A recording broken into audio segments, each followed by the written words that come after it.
Hey everybody, welcome back to another episode of the Photoshop Training Hour. I am your host, Jesus Ramirez. How's it going? Good to see everyone in the chat. Thank you so much, MSI, for sponsoring today's stream, just like every other stream. And they sent this really cool t-shirt too, so thank you, MSI, for that. In this episode of the Photoshop Training Hour, we're going to discuss the curves adjustment in Photoshop. I know that it can be intimidating, especially if you're just starting out. So the whole point of this 1 hour stream is for you to understand how it works and how you can better utilize it for different reasons in your creative project. So we're just going to go through several examples. I'm going to show you keyboard shortcuts. I'm going to show you what some things mean so that you can better understand how the tool works and how you can use it to solve many different issues with tonality and color. I am in the San Francisco Bay Area in beautiful San Ramon, California. So yeah, let me know in the chat where you're watching from. There's a couple things I want to ask you before we begin. Number one is, if you see anything on this stream that you enjoy, make sure that you hit that like button. It really helps out the YouTube channel when you hit that like button and when you leave a comment. So feel free to leave any comment that you want. It could be a question, a comment, a concern, anything that you want. And also, Adobe Max is coming up soon. Adobe Max is a conference. It's Adobe's flagship creative conference. It is a free virtual event this year from October 26th to October 28th. And I will be teaching several sessions there. So make sure that you head over into the Adobe Max website. There's a link in the description so that you can sign up for my free classes. I have 2 classes at Adobe Max: Essential Editing Techniques for Creating Realistic Composites and Photoshop Advanced Techniques. They will be on the 27th and 28th of October, so make sure that you sign up for free and watch these classes. But let's get started with the curves adjustment layer, which is what we're going to discuss today. So the curves adjustment layer, what is it? How does it work? Why do we care? Well, in my opinion, the curves adjustment layer is one of the most powerful color and tonal correction tools that you can use in Photoshop. It is, however, one of the most difficult to understand if you're a beginner. But I figured that we would take the time in this session and just explain it and see and show you how it can help you in your creative projects. So there's 2 ways of applying curves, and well, there's more than 2, but usually you would do one of 2 things. You would go into image adjustments and curves to bring up the curves adjustment. But the problem with doing so is that anything under this image adjustment menus, including curves, is destructive. In other words, if you make an adjustment to an image, it's applied to the image and you can't go back and change that. If I go back into image, adjustment, and curves, notice that the curves is now resetted and I can't move that point back. So Adobe, in their infinite wisdom, added adjustment layers into Photoshop so that you can apply those adjustments as layers so that they're editable. So instead, what you can do is go into the new adjustment layer icon and select curves, and that gives you basically the same panel. It works exactly the same, but it's non-destructive. In other words, you can always come back and make changes to it, or you could delete the entire layer and start from scratch. So you're not stuck with the changes you make. So that's the biggest difference between making a curves adjustment from the layers panel and making it from the adjustment menu here, from the image adjustment menu. So it gives you the same result in terms of the adjustments that you can make, but you don't have the flexibility to make changes at a later time if you want. Cool. Someone is asking about my PC specs. We'll talk about that a little later since I am going to talk about the MSI products that I'm using. So no worries. I will talk about the PC specs. And yes, please, no posting the same question over and over again in the chat. I can see all the questions, and thank you so much for letting me know Wealth Concept about the audio. Cool. So a quick side note, you can press Control M on Windows, that's Command M on the Mac, to bring up the curves window here and make your adjustments. The downside is that this is destructive. So what you can do if you wanted to have quick access to the curves adjustment layer, you can press Control Shift K, that's Command, not Control Shift K, it's Control Alt Shift K, that's Command Option Shift K on the Mac. Once again, Control Alt Shift K Windows, that's Command Option Shift K on the Mac to bring up the keyboard shortcuts menu. And from here, you can apply that keyboard shortcut to the curves adjustment layer by going into layer, and it's in here somewhere. Let me see if I can find it really quick. Neo adjustment layer curves. Here we go. And you can just do that same keyboard shortcut, Control M, and Photoshop will tell you Control M is already in use and will be removed from image adjustment curves, and that's okay. I don't want it to bring up the curves adjustment menu. I want it to bring up a adjustment layer. So then you can click on accept and go to conflict, and it should switch it over. Let me see if I did. Nope. Let me try that again. Control M, here we go. And I'm just pressing the keyboard shortcuts and then click on accept here. That's what I needed to do. Sorry, I needed to click on the accept button here and press OK. So now when I press Control M, whoops, didn't work. Of course it didn't, because I'm doing it live. So let me try that again. So you can scroll down, and here we go, Control M. Oh, that's because I accidentally placed it on the image. See that? I didn't do it in the layer style. So I can just delete it from here, and I can scroll down and go back to the layers once again, all the way down here. Here we go. New adjustment layer curves, Control M, accept it, press OK. So now when I press Control M, it creates a new layer there, press OK, and there it is. See that? See how we have the curves adjustment layer instead? So that's one thing that you may want to do. You may want to change the keyboard shortcut so that you can quickly create an adjustment layer like so, and you don't have to always go into the new adjustment layer icon. And in my opinion, well, depending on your workflow, I don't want to speak for everybody, but depending on your workflow, most of the times you're not going to make adjustments from this panel while using curves. So that could be an easier way to create a curves adjustment layer and save just a little bit of time. Now that we have a curves adjustment layer, what can we do with it? So the curves adjustment layer allows you to change the tonality of an image by clicking and dragging on the points that we have on this curve. So currently we have 2 points. We have one down here, this point down here at the bottom, and one here at the top. So the one at the bottom, on the bottom left, that one controls the darkest pixels, and the one on top here controls the brightest pixels. So basically the black and white point. Notice that we have a graph. The horizontal graph, or the horizontal area of the graph, controls the input, which is the original value of the pixels that you select, and the output is the vertical line, the values that those pixels get changed to. So for example, when I select this point here at the bottom, you'll see that the input is 0. 0 is black, 255 is white. You can double click on the foreground color picker and you see here. See that? 0 is black on the RGB scale, and if I go all the way up to white, is 255. So that's what those numbers relate. 128 will be 50% gray, and so on and so forth, but you can see the RGB values here. So that's basically what these numbers mean. So if I click and drag this input up, I can change it to something else. So what's going on here? Well, we inputted a value of 0 and we're outputting it at 125. That you don't need to know that. All this means is, look at this graph here. Originally, this point was black. Remember, the original point is on the horizontal scale. So it was black, and we dragged it up. The vertical gradient is the after, like what it becomes. So we took the black point and we made it into this shade of gray here. So notice in the image what happened. Anything that was completely black, it's no longer black. Now is that shade of gray, which is why that image looks washed out. Same thing on the other side. If I click here, the input on this box, 255, output is the same because I haven't made any changes. And if I drag it down, now the original pixel that was white, you can see on the gradient here on the bottom, it was right here, white. But now it's no longer white. Now it's this dark shade of gray, which is why the image looks darker. So that's basically how the curves adjustment works. You have an input and an output. Also, you'll notice that there's this line here on the top, or I'm sorry, going from top to bottom, this little line there.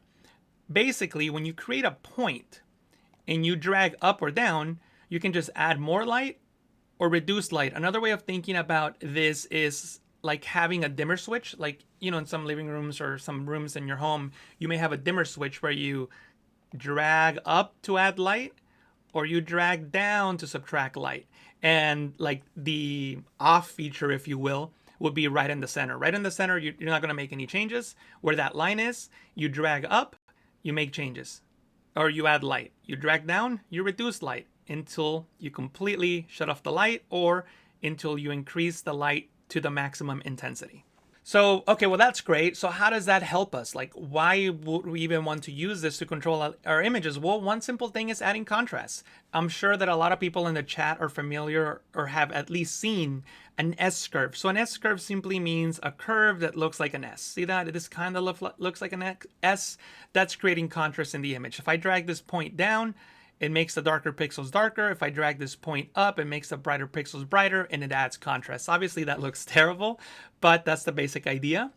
We also have, in the curves adjustment layer here, we have presets. So I can click on this on this drop down, and I can select medium contrast, and that would basically add an S-curve. You can see that? This is an S-curve. It doesn't have to be an extreme for it to be an S-curve. It could be something subtle. It's still an S-curve. So that's one of the things that you can do with the curves adjustment layer. Another thing that you can do with the curves adjustment layer is you can click on this direct selection tool and hover over the image. And notice that as I'm hovering over the image, there's a circle that appears on that line.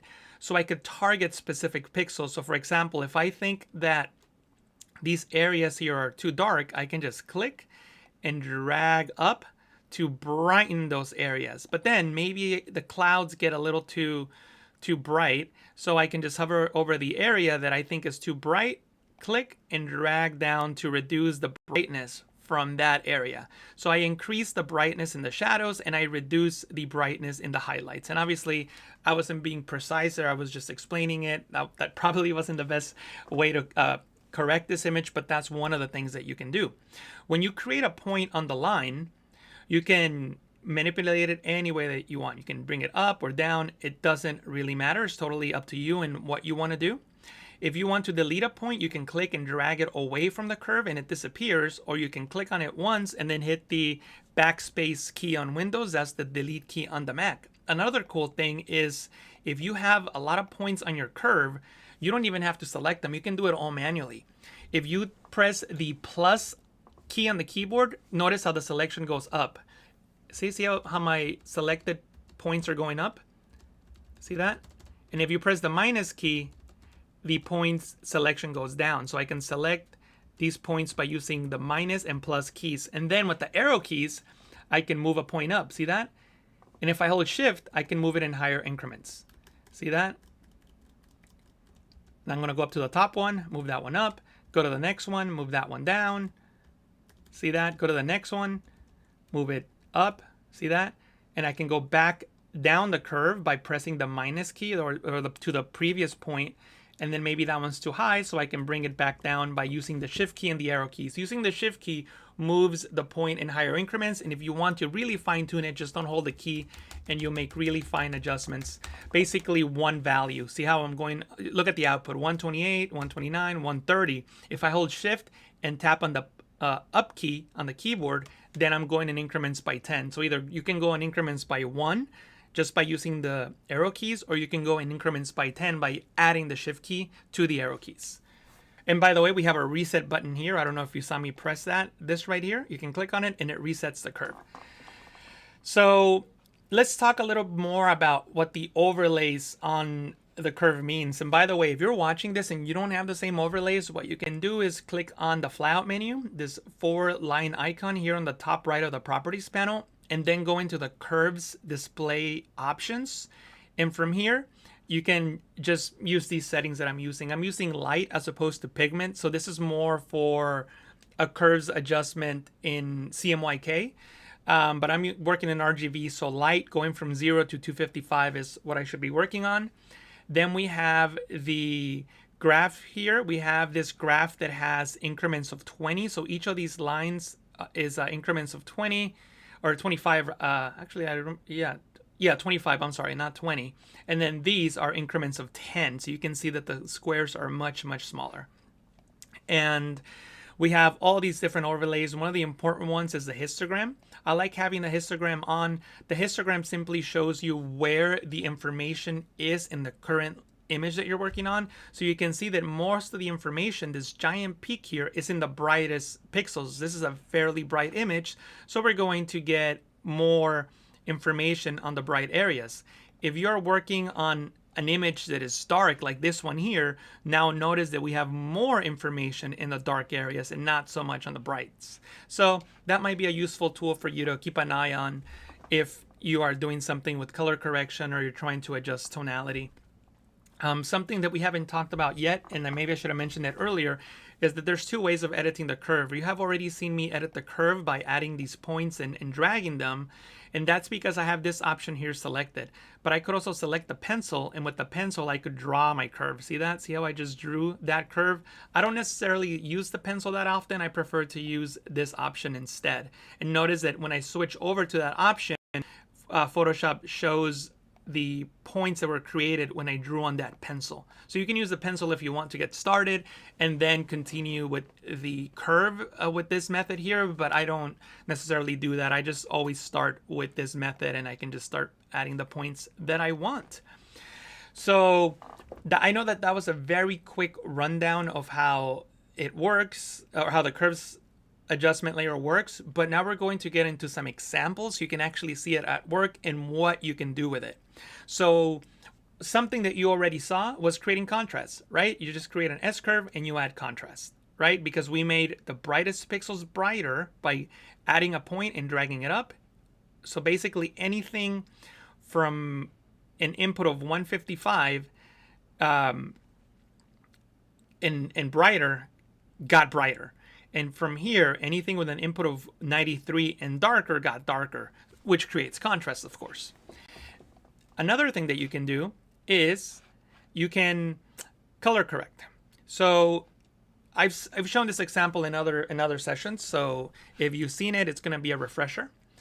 And what you can do now, and by the way, I'm looking at the chat and people are saying that they like the keyboard shortcuts. David Holdstock is saying that it's useful to know about the minus keys and the plus keys and all that. So I'm glad that these keyboard shortcuts are being useful and beneficial for you guys. Again, if I show something that you like, remember the deal is to hit that like button. And by the way, my birthday was yesterday, so that'll be my birthday gift. You guys hitting that plus button or that thumbs up button.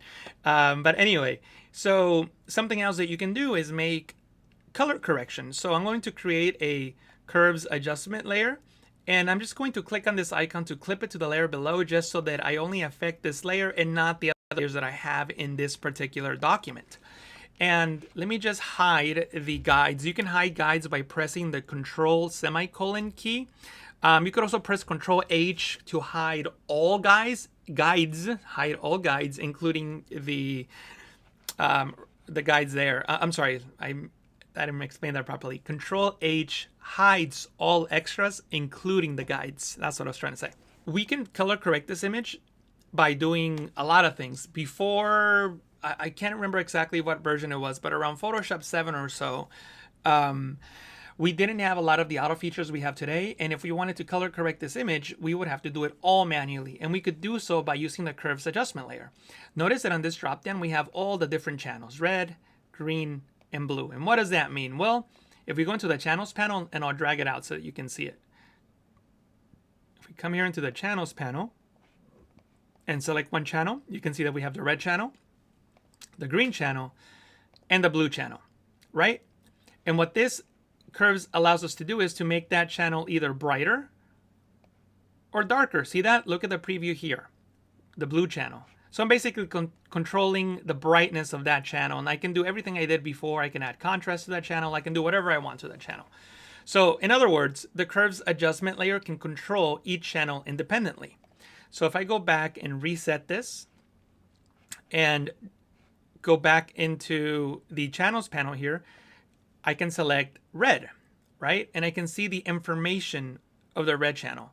And notice that this image is washed out. One of the reasons that it's washed out is because we don't have any information in the most darkest or brightest areas of the photo. So we could bring back some of that contrast by selecting where the information in this image starts on each channel and on the RGB composite. And we can also color correct it by making sure that all these channels have this black point start where the information starts. And I can do the same thing with this white point here. See that? So I just drag the black point to where the information starts, and I drag the white point to where the information starts.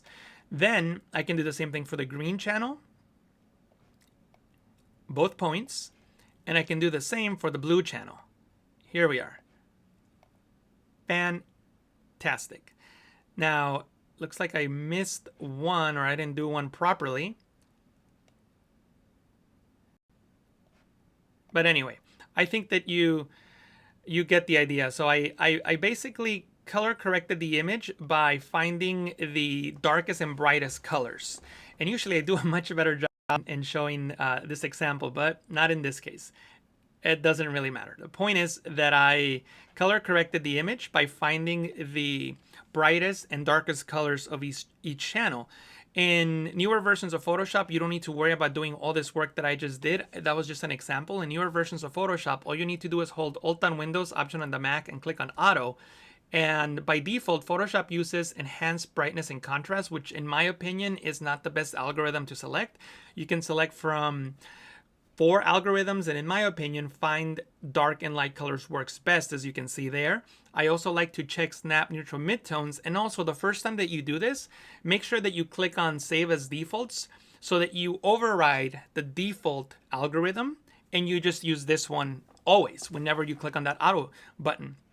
And basically what this is doing, this is telling Photoshop the shadow should be black, the highlight should be white, and that you should try to neutralize the image, and it gives you that result that you see there. If you go into the individual channels, you can sort of see what happens. See that? See how the point was brought here to where the information starts on either end, sort of like we did in my earlier example. What the adjustments that I made manually, and Photoshop went ahead and actually even made other adjustments to the midpoint there just to try to neutralize the image better. So it went a step further than I did. When you go back into the RGB composite, you can see the adjustments that were made on each individual channel with these color lines. And the cool thing about this tool is I could also now control the RGB composite without affecting the color. So I could come in here and maybe brighten it a little bit since it might be a little too dark now. So I can make all these adjustments now and still maintain that color correction. And I'm just eyeballing it here, obviously. But something that I could do is I could select this tool here, click on the area that I want to brighten up, go up. Maybe this is too bright up here, click down to darken it up a little bit. But the point is that you can make all these amazing color corrections just by using the auto feature in the curves adjustment layer, and then you can fine tune the RGB composite. I think it's a fantastic way of color correcting, and I would definitely give it a go. Another thing that you can do with the curves adjustment layer is basically the same thing. But, actually, I'll talk about that in a moment. You can do color matching. So in this composite, very simple composite, I have this background in this jet. And how can I match the background to the jet? Well, earlier we used the curves adjustment layer and the auto color correction options. Again, hold Alt on Windows, Option on the Mac, and click on Auto to bring this up. And we use the Find Dark and Light colors to select shadows and highlights. We use default black and white. But in this case, we don't want to use the default black and white to colorize this image. Instead, we want to match the background, which doesn't necessarily have black and white as the colors. So what we can do is in this adjustment layer, clip it to the layer below because we only want to affect the plane. Now, something very important here. Make sure, look at the focus. It's on the layer mask thumbnail. See that? If I were to go into the auto options right now and try to select a color, it's always going to select white. See that? See how I'm selecting white no matter what I click on? That's because the layer mask is selected. If you actually wanted to select the color, you can hold the Control key on Windows, that's the Command key on the Mac, and then you can select the color because I have the layer mask selected. Sometimes it's too confusing, too many things to remember. So for me, it's easier to just click on the layer thumbnail so that the focus, the white outline is on the layer thumbnail, and then go into the auto color correction options, and I can just click without holding that keyboard shortcut. So that was basically a long-winded explanation to say that if you have the layer thumbnail selected and you're in the auto color correction options, you can select these color pickers and just click over your image to select the color. If you don't, if you have the layer mask selected and you go into the curves adjustment auto options, when you click, you'll select white. And if you want to select the color that you're actually clicking on, you have to hold the control key on Windows, that's the command key on the Mac, and then you'll select the color. So I think that kind of shows you why I think just remembering to click on the layer thumbnail is just easier, and you don't have to worry about using a keyboard shortcut over here. But anyway, so what you need to do is go into find dark and light colors and uncheck. Very important. We're not trying to neutralize anything, so we have to uncheck snap neutral midtones. Now I have to select the shadows and highlights of the background to match the foreground. So the shadows, what is the darkest area? Maybe this dark red here, and I can press OK. And if I don't like it, I could always come back and fine tune it to something else. So maybe something a little bit brighter than what I clicked on. Still the same color more or less, but just a little bit brighter. And then the highlights. What color are the highlights? Well, it's not going to be the white that you see here. The white is just blown out areas. So I don't necessarily want white. I just want something that's off white, maybe the yellow that you see here. And I could adjust it accordingly. And in this case, I don't think I did that good of a job in selecting the shadow. So I can come back in here and find something that will work better. And I think that maybe something like this will work better. I can press OK. I can press OK one more time. Photoshop will ask me if I want to make these my new default colors. I don't want to do that in 99.9% of cases, so I'm going to click no. Now this is looking okay, but the problem is that the contrast is not really matching the background. Well, remember what I said earlier. With the RGB composite here, when RGB is selected, you can make adjustments to the brightness without affecting the colors that we applied. So now I can just make an adjustment that sort of matches the contrast of the scene to try to make it match better. And something like that, maybe that's a little too extreme, but I think that you get the idea. Something like this works before and after. So we can use the curves adjustment layer to color correct and color match an image as you saw here. The trick here is to find the color of the shadows and the color of the highlights and then matching the contrast. That's all we did. Remember, we went into the auto color correction options. We found a color for the shadows that worked, a color for the highlights that work, and we could edit it if we want to. Maybe you select the, a yellow that's a bit more orange, and we can come back and continue fine-tuning this till we get a result that looks better to our eyes. And I know this is not really a compositing class, but I'll show this anyway. I'm going to create a new layer. Control-Alt-G on Windows, Command-Option-G on the Mac to clip this to the layer below so that the pixels that I paint on this layer only affect the plane and not the background. Then with the brush tool, I can paint with white, and I'm just going to paint with white here on the side just to get this highlight on the plane, like so.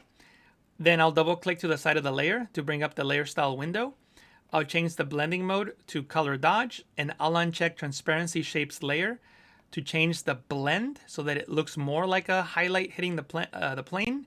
And I can reduce the fill opacity, the fill, not the opacity, the fill, to control how intense that highlight is, like so. And you could also do it from here. This is the fill here in the layers panel, same thing.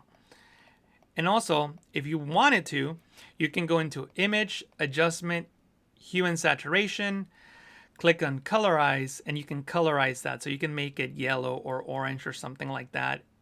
See that? See how I'm now colorizing that highlight? So you can select the color of the light, not necessarily white. Now it's more of a yellow-orange.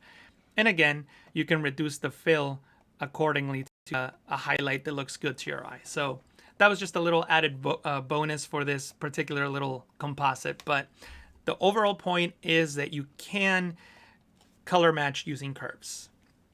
Let me see if there are any questions in the chat.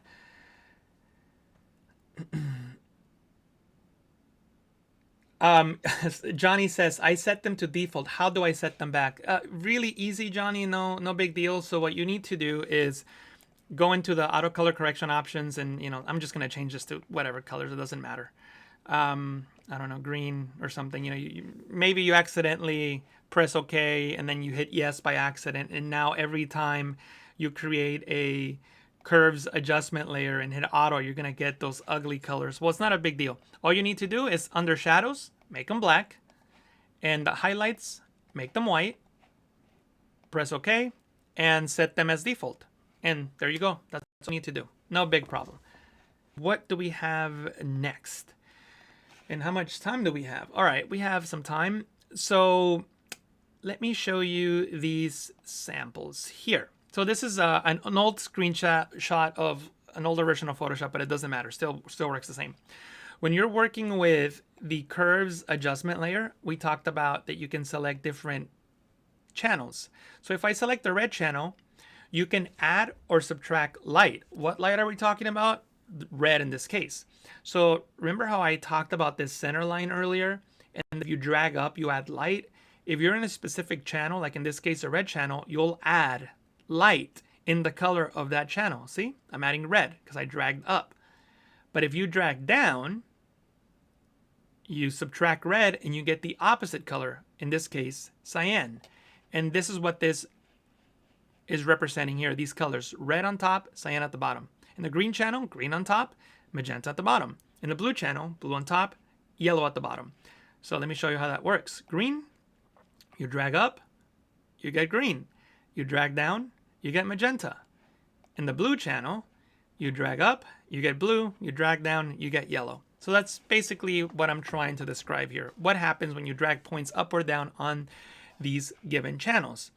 And you might be thinking, well, that's cool. Why is that beneficial? Well, you can apply a color grade to an image. There's a lot of ways of color grading images. Curves is just one more way. And if you use the, not selective color, sorry, the curves adjustment layer, clip it to the layer below, you can select an image or a channel and then click on this icon and say, add maybe more blue to this areas here, to the shadows. It's going to add blue to the entire image, of course, but you could also come to the highlights here and then reduce some of the blue that you added there. Then I can go into the reds maybe and then subtract red from these areas and add red on the skin tones because I want his skin tones to still have red. And then I can go back into the RGB composite and I can apply contrast to apply a color grade. So this is just a very simple color grade that I've applied to the image just by using the curves adjustment layer. So that's one of the things you can do. And I chose this particular blue color, but it could have been anything else, right? It could have been, I could have gave it, maybe like a warm color. So maybe add a little bit of red and maybe add a little bit of yellow in these areas, to warm up the image, So whatever you want to do, it's totally up to you. But the point is that you can use the curves adjustment layer to apply colors to your image. The colors that you apply are really not that important. What's important is the story that you're trying to tell, and the colors that you add should help emphasize the story that your image is trying to tell. Cool. Eugene is saying, thank you for all the help and the tutorials. I'm so glad they were helpful. Thank you so much, Eugene. I mean, what is the difference between curves and levels? They're basically the same, just how they represent the information and how you can manipulate the information. So with the levels adjustment layer, you basically have the inputs and outputs, but they're basically just sliders and a graph. And the limitation of the levels adjustment layer might be its greatest advantage, that they're so much easier to use if you're starting out. Curves could be much more intimidating and confusing, and sure, it can give you a lot more, but a lot of times more is less. Sometimes with the levels, you might see in my tutorials, I use the levels adjustment layer all the time, depending on what I'm doing. And like I said, sometimes less is more, because having less options allows you to get to where you want to go much faster. So we have a gamma slider here, for example, that makes it really easy to adjust the contrast of the image. It might be a little bit more difficult with a curves adjustment layer. You can make the argument that it's better, but you know, maybe not that much better, and definitely much faster, much easier.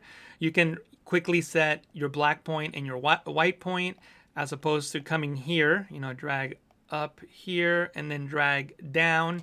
You know, you can do the same things. They're just represented in different ways, but the curves adjustment layer does have more flexibility and it gives you more options to do different things. I mean, for example, one of the arguments I've heard is that just because the curves adjustment layer is better at controlling color and tonality than other tools, it makes the other tools irrelevant or useless. That's not my opinion. For example, if I click and drag this white point up and this black point down, I created an inversion of the image, right? Well, I also have a invert adjustment layer that gives me the same result.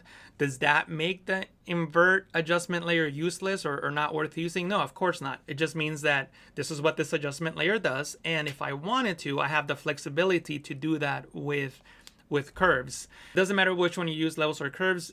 Whatever gives you the result that you want, that's the one that you should use. So let's move on to the next thing. Let me see if there's any other questions in the chat. I think I actually covered everything pretty quickly, a lot quicker than I was intending to. Let me see if there's any other questions in the chat. We only have a couple minutes. And actually, you know what? Something that I should have done a little earlier that I didn't do, and I'm glad we still have some time, is I will open up this window here to show you guys the products that I'm using. As I mentioned before, this stream is sponsored by our good friends at MSI. My laptop that I've been using recently is a Creator Z16 laptop. It's an 11th gen computer, Intel 11th gen processor with a GeForce RTX 30 series processor. They're fantastic computers, really fast, work great with Photoshop, and I highly recommend them. One of the cool things is that this is a 16:10 aspect ratio computer, so it gives you more room to work with when you're in Photoshop or other applications, as you see there. Most computers are 16:9, so you have more room to see.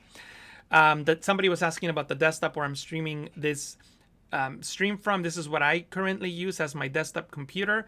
It's an incredibly powerful computer. It's a gaming machine, but it still works great for design. So I highly recommend that you check it out if you're interested in a powerful computer. The links to all these products are below in the description. And actually the monitor where I'm reading your comments, the one that's here on my right, is this one that you see here, the Creator PS321 URV.